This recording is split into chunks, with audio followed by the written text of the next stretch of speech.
नमस्कार, मैं पंकज पांडे, देख रहे हैं प्राइम न्यूज और हाजिर हूं तमाम ताजा तरीन खबरों के साथ उत्तराखंड प्राइम के इस बुलेटिन में। तो बढ़ेंगे हेडलाइंस के बाद खबरों की। उत्तराखंड में आगामी 28 नवंबर से 1 दिसंबर तक छठा वैश्विक आपदा प्रबंधन सम्मेलन होने जा रहा है। इसकी जानकारी मुख्यमंत्री पुष्कर सिंह धामी ने देहरादून में पत्रकार वार्ता करके दी। उन्होंने बताया कि सम्मेलन में कई देशों और राज्यों के प्रतिनिधि शामिल हो रहे हैं। पीएम मोदी और गृहमंत्री अमित शाह को सम्मेलन में आने का निमंत्रण मैंने दिया है। देहरादून में छठा वैश्विक आपदा प्रबंधन सम्मेलन हुआ है। तो सम्मेलन के संबंध में सीएम धामी ने G20 की जो बैठक हुई, उस बैठक में एक महत्वपूर्ण विषय के रूप में आया है कि किस प्रकार से डिजास्टर के जो रिस्क हैं उसको कैसे कम से कम किया जाए। तो ये उस दृष्टि से भी ये सम्मेलन बहुत महत्वपूर्ण होने वाला है और इसमें देश दुनिया के अनेकों देशों के लोग, अनेकों राज्यों के लोग, आपदा प्रबंधन के क्षेत्र में जिनकी विशेषताएं रही हैं, जिन्होंने अनेकों कार्य किए हैं, उन सभी लोगों ने इसमें अपने अपने विचार भी रखने हैं। और आदरणीय प्रधानमंत्री जी से और आदरणीय गृह मंत्री जी जो हमारे आपदा प्रबंधन के भी मंत्री हैं, उनसे भी निवेदन किया जाएगा कि इस सम्मेलन में वो मुख्य अतिथि के रूप में अपनी भागीदारी करें। इसमें हम सबको अपना आशीर्वचन दें, मार्गदर्शन दें। और इसके निमित्त सभी तैयारियां पूरी हो गई हैं और विशेषकर से इस कार्यक्रम में भारतीय अंतरिक्ष अनुसंधान संगठन, रक्षा अनुसंधान संगठन एवं विकास संगठन, परमाणु ऊर्जा आयोग के प्रमुखों, भारत सरकार के मुख्य वैज्ञानिक सलाहकारों के साथ साथ विश्व के प्रमुख संस्थानों के प्रतिनिधियों के एवं संयुक्त राष्ट्र संघ देश विदेश के जलवायु विशेषज्ञों को भी इसमें आमंत्रित किया गया है। और इस सदी के महानायक श्री अमिताभ बच्चन जी को इसको उन्होंने ब्रांड एम्बेसडर के रूप में इस सम्मेलन के लिए और इस पूरे कार्यक्रम के लिए, चूँकि जो ये कार्यक्रम है ये 28 से लेकर 1 दिसंबर के बीच में होगा, 28 नवंबर से। लेकिन उससे पहले इसके अनेकों कार्यक्रम हमारे अनेकों संस्थानों में चलेंगे, विद्यालयों में चलेंगे। जन जागरूकता का जो अभियान है वह भी चलाया जाएगा। और विशेषकर से इस कार्यक्रम में जो आज हिमालय क्षेत्रों में और उत्तराखंड राज्य में जिस प्रकार से हम लोग प्रत्येक वर्ष किसी न किसी रूप में आपदा का सामना करना हम लोगों को पड़ता है और आपदा हमारे लिए एक बहुत बड़ी चुनौती है। तो इसमें आपदा प्रबंधन के जो सम्मेलन जो हमारा ये आयोजित हो रहा है, इसका मुख्य हेतु और मुख्य उद्देश्य भी यही है। और साथ ही जो प्राथमिक उद्देश्य इसका यह भी है कि हिमालय जो पारिस्थितिकी तंत्र है और समुदायों का ध्यान केंद्रित करते हुए जलवायु परिवर्तन, आपदा प्रतिरोध की चुनौतियों पर चर्चा करना, उनका समाधान करना। इसके अतिरिक्त उस सम्मेलन का उद्देश्य उत्तराखंड को आपदा की प्रतिरोधकता और तत्परता के लिए जलवायु अनुकूल समाधानों के केंद्र के रूप में विकसित करना, कि चूँकि सबसे अधिक जो आपदाओं का सामना करना पड़ता है वो हम ही को करना पड़ता है। इस नाते 11 और 12 अक्टूबर को पीएम मोदी पिथौरागढ़ आने वाले हैं। इसको लेकर पार्टी कार्यकर्ता तैयारियों में जुट गए हैं। पीएम 11 अक्टूबर को पिथौरागढ़ जिले के अंतर्गत नारायण आश्रम पहुंचेंगे, जिसके अगले दिन पीएम चीन सीमा से सटे आईटीबीपी की चेकपोस्ट पे जवानों के साथ कुछ समय भी बिताने के साथ मानसरोवर के दर्शन भी कर सकते हैं। हालांकि पीएम के कार्यक्रम को लेकर कोई भी आधिकारिक योजना अभी सामने नहीं आई, लेकिन सीएम धामी ने पीएम दौरे को लेकर कहा कि पीएम का उत्तराखंड आना हमारे लिए एक उत्सव की तरह होता है और राज्य के लोग भी चाहते हैं कि वो उत्तराखंड आए।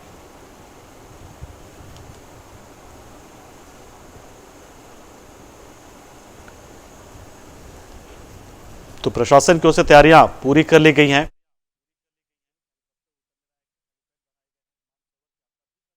अभी तक माननीय प्रधानमंत्री जी का कार्यक्रम एक 12 तारीख के आसपास का प्रस्तावित हुआ है। कंफर्मेशन आने के बाद आगे का जो विस्तृत कार्यक्रम है वो बताया जाएगा। और उनका आना हमारे राज्य के लिए हमेशा ही जो है कहीं ना कहीं राज्य के लोग हमेशा चाहते हैं कि वो उत्तराखंड आएँ और उनका भी इस देवभूमि उत्तराखंड से, यहाँ के लोगों से जो लगाव है तो उनका आना हमेशा हमारे लिए एक उत्सव होता है और इस बार भी हम उसकी प्रतीक्षा कर रहे हैं, उस शुभ आगमन के उनके। पिथौरागढ़ में पीएम मोदी के आगमन को लेकर प्रदेश नदी परियोजना मंत्री सतपाल महाराज जनपद में तैयारियों का जायजा लेने पहुंचे। इस दौरान मंत्री गणेश जोशी भी मौजूद रहे। नदी परियोजना मंत्री ने पीएम आगमन को लेकर की जा रही तैयारियों को जल्द से जल्द पूरा करने के निर्देश भी दिए हैं। देखिए, देश के यशस्वी प्रधानमंत्री नरेंद्र मोदी जी का जिनका उत्तराखंड से विशेष लगाव है, 11-12 को उत्तराखंड आ रहे हैं और 12 तारीख को इस मैदान पर उनकी सभा हुई है। पार्टी ने जहां मुझे इस कार्यक्रम के प्रभारी और बलुंदा को संयोजक बनाया है और मैं आज व्यक्तिगत रूप से उसकी तैयारियों का जायजा लेने यहाँ पर आया हूँ। और जो दृश्य मुझे दिखाई दे रहा है, जो लोगों से बातचीत हो रही है, ऐतिहासिक सभा यहाँ पर होने वाली है, क्योंकि आज उत्तराखंड के अंदर जितने भी काम हो रहे हैं डबल इंजन की सरकार की वजह से हो रहे हैं और उत्तराखंड से मोदी जी का विशेष लगाव है।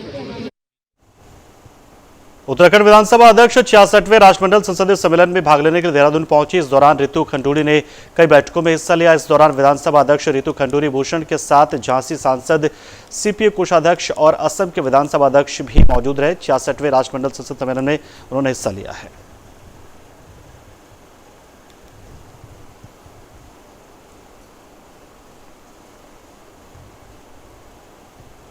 उत्तराखंड में हर साल कई हजार करोड़ रुपए का बजट सरकार की ओर से लाया जाता है, लेकिन मार्च फाइनल होते होते विभागों की परफॉर्मेंस इस तरह से देखने को मिलती है कि विभाग विकास कार्य के लिए किए गए बजट के प्रावधान के अनुसार बजट खर्च नहीं कर पाते, जिसका सीधा मतलब है कि इन विभागों में अधिकारी अपनी जिम्मेदारी पर खरे नहीं उतर पाते। ऐसा कहना कांग्रेस के प्रवक्ता शिषपाल बिष्ट का है। बता दें कि कांग्रेस प्रवक्ता का कहना है कि मुख्यमंत्री भले ही अपने विभागीय मंत्रियों और अधिकारियों को जनहित योजनाओं के सही क्रियान्वयन की नसीहत दे रहे हैं, लेकिन अधिकारियों की सुस्ती जनता पर भारी पड़ रही है।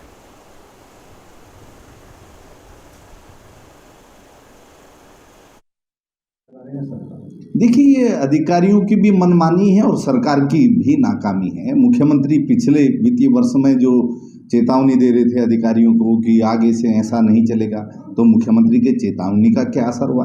रिजल्ट जो है फिर जीरो है।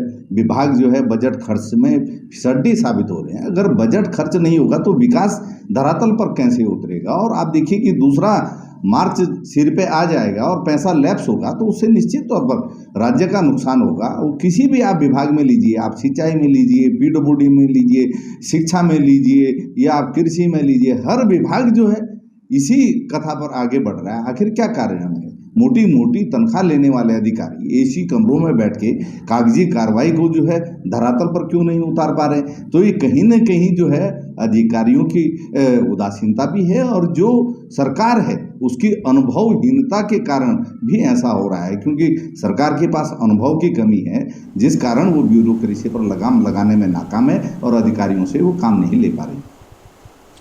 रुड़की विकास प्राधिकरण दिन प्रतिदिन एक्शन के मूड में नजर आ रहा है। आज एक बार फिर से रुड़की हरिद्वार रोड पर हरिद्वार विकास प्राधिकरण ने 4 अवैध रूप से बनाई गई कॉलोनियों पर सख्त कार्रवाई की है। इस दौरान सभी कॉलोनियों को जेसीबी की मदद से ध्वस्त कर दिया गया। जानकारी के मुताबिक इनमें से कुछ कॉलोनियों के नक्शे पास करके निर्माण भी करा दिए गए हैं। हमारे उच्चाधिकारी के आदेशों के क्रम में ये जो दूसरा फेज चल रहा है। पहला फेज हमने मंगलौर रोड था और जो बड़ी बड़ी जो कॉलोनियाँ डेवलप की जा रही हैं और उनके द्वारा जो भू माफिया टाइप के हैं और जो अवैध प्लॉटिंग जो कर रहे हैं उनके द्वारा किसी प्रकार का सहयोग जब प्रशासन को नहीं दिया जा रहा है, ना लोगों को, आम पब्लिक को दिया जा रहा है। तो ये कार्रवाई जो है हमारे दूसरे चरण में चल रही है और ये दूसरे चरण में चौथे नंबर की कॉलोनी हमारी टूट रही है। सर आगे भी क्या कार्रवाई जारी रहेगी? देखिए, इसके सारे प्लान हमारे जो है फिक्स हैं, उन प्लानों पर कार्रवाई चल रही है। ये दूसरा प्लान हमारा आज धरातल पर आया है, ये लगातार जारी रहेगा। सर अवैध कॉलोनियों में कुछ लोग नक्शे पास कराते हैं प्लॉटों के, सर क्या वो नक्शे वैलिड हैं? देखिए, ये जो नक्शे अवैध कॉलोनी में पास हुए हैं या नहीं हुए हैं तो जांच का विषय है, लेकिन जिनके पास हो गए हैं तो पर्टिकुलर उस प्रॉपर्टी पे या हुआ है तो एक प्रकार से वो पर्सनल रेगुलाइज हुआ है। लेकिन अगर कॉमन फैसिलिटीज़ की बात करें तो वो पूरा प्लॉटिंग जो है हमारी पास। रुड़की में यातायात नियमों को लेकर यातायात पुलिस अभियान चला रही है। इसी के चलते इलाके में पुलिस ने यातायात नियमों को तोड़ने वालों के साथ साथ आम लोगों को भी यातायात नियमों को लेकर जागरूक किया। इस दौरान प्रभारी निरीक्षक मनोज मेनवाल ने बताया कि आगामी त्योहारी सीजन को लेकर कोतवाली क्षेत्र में यातायात व्यवस्था के मद्देनजर अभियान चलाया जा रहा है। ऐसा है जैसे कि आप जानते हैं कि आने वाला समय जो है वो त्योहारी सीज़न है, तो उसको दृष्टिगत रखते हुए क्षेत्र का ये देखा गया कि कहाँ कहाँ ट्रैफिक की दिक्कत है, तो लोगों ने अपने वाहनों को सड़कों पे खड़े कर शॉपिंग कर रहे हैं, या जैसे मोटरसाइकिल सर्विस सेंटर हैं वो भी ज़्यादातर सड़क के किनारे अपनी गाड़ियाँ लगा के सर्विस सेंटर बना रखा है। तो उसी को एक जागरूकता समझ लीजिए और एक इसको एक्शन भी मान लीजिए। जागरूकता के साथ ही एक्शन की एक प्रक्रिया थी, उसी का यह अभियान था ताकि ये लोग जागरूक भी हों और जनमानस को आने जाने में सुविधा हो। तो उसी को दृष्टिगत रखते हुए आज ये अभियान चलाया गया था। साथ ही साथ इसमें हमने डिफेक्टिव नंबर प्लेट जो है उसके भी संबंध में लोगों को जागरूक किया, और डिफेक्टिव नंबर प्लेट ना लगाएं, जो निर्धारित नंबर प्लेट है वही लगाएं। नहीं श्री बद्रीनाथ धाम यात्रा ने एक बार फिर से रफ्तार पकड़ ली, जहां बरसात के बाद तीर्थयात्रियों के बद्री पूरी पहुंचने का क्रम लगातार जारी। आपको बता दें कि श्राद्ध पक्ष में हजारों श्रद्धालु बद्रीनाथ पहुंच रहे हैं। श्री बद्रीनाथ जी के दर्शनों के लिए भक्तों की लंबी कतारें लग रही। भीड़ इस कदर बढ़ रही है कि 2 अक्टूबर को करीब 14,000 से अधिक तीर्थयात्रियों ने भगवान बद्री विशाल जी के दर्शन का पुण्य लाभ अर्जित किया है। तो वही कपाट खुलने से लेकर अब तक करीब 14,20,000 से अधिक तीर्थयात्रियों ने श्री बद्रीनाथ धाम के दर्शन कर लिए हैं।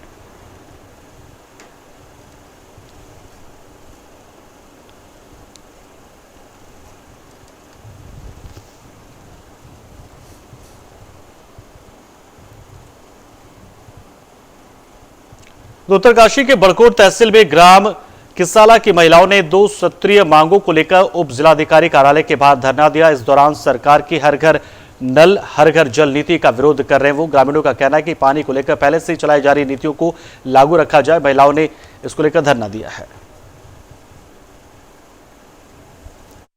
आज NH 94 से किसाला एक गांव है, 1.5 किलोमीटर लंबाई की कच्ची सड़क निर्मित है। ग्रामवासी आए थे, उनके ग्राम प्रधान आई थी मैडम मनीषा, उनके द्वारा इसके डामरीकरण के लिए मांग की गई।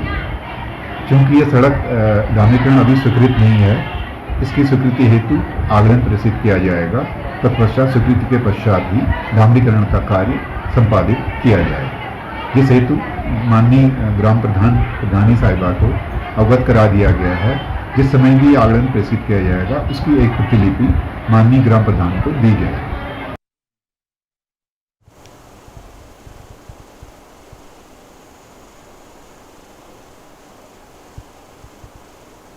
पौड़ी के कंटोलिया मैदान में शरदकालीन खेल प्रतियोगिताओं की शुरुआत की गई। इस दौरान अपर शिक्षा निदेशक मुख्य शिक्षा अधिकारी बतौर मुख्य अतिथि मौजूद रहे।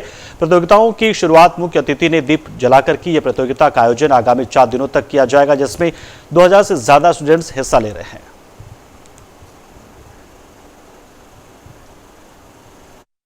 आज मछुआ मंडल के खरड़ा मौलिकी बूथ पे बूथ सत्यापन हेतु बैठक रखी गई, जिसमें जिले से मंडल प्रवास प्रभारी जी श्रीमती विमला रावत जी उपस्थित रही।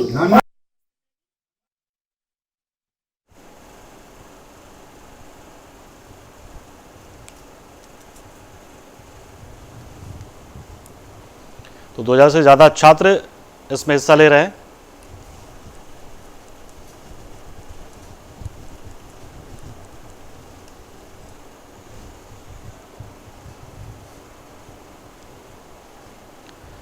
तो शहरी विकास मंत्री प्रेमचंद अग्रवाल ने राज्य योजना के अंतर्गत चौड़ीकरण, नाली और फुटपाथ निर्माण कार्य का स्थलीय निरीक्षण किया। इस दौरान अधूरे निर्माण कार्य में जमा पानी पर डेंगू का लार्वा जमा होने की आशंका जताते हुए मंत्री डॉक्टर अग्रवाल ने नाराजगी जताई।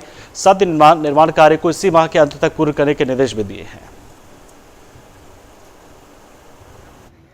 घर से और ये हमारा जो काम है रिस्क पुल तक लगभग 16 से मीटर का काम जो 9 करोड़ 76 लाख रुपये है, जिसमें आप देखिए कि ये नाली का काम, साथ में इसमें सड़क का काम, टाइल्स का काम ये होना था। और ये काम मेरे हिसाब से जो मुझे बताया गया कि जून 2023 तक कंप्लीट हो गया। अभी हम इसमें एक्स्ट्रा टाइम देते हैं। तो मुझे आज मैंने बहुत स्पष्ट तौर पे कहा है, निरीक्षण भी मैंने किया है, क्योंकि जगह जगह मैं पानी भराव भी देख रहा हूँ, जिससे डेंगू की स्थिति जो हम लोग महसूस करते हैं लगातार, इसके कारण लार्वा उत्पन्न होता है। मैंने कड़ाई से भी बातचीत की है। साथ में चूँकि आप देखिए लगातार ट्रैफिक जाम है, हालांकि इस परियोजना का मकसद भी यही है, कभी 2 लेन है इसको 4 लेन में हम परिवर्तित करते हैं। यानी सरकार की मंशा है कि यहाँ पे ट्रैफिक स्मूथली चलना चाहिए और इस स्पीड से चल रहा है क्योंकि दिन में तो काम संभव ही नहीं है। और इस बुलेटिन में इतना ही, लेकिन खबरों का सिलसिला प्राइम न्यूज पे लगातार जारी, तो आप बने रहिए हमारे साथ। नमस्कार।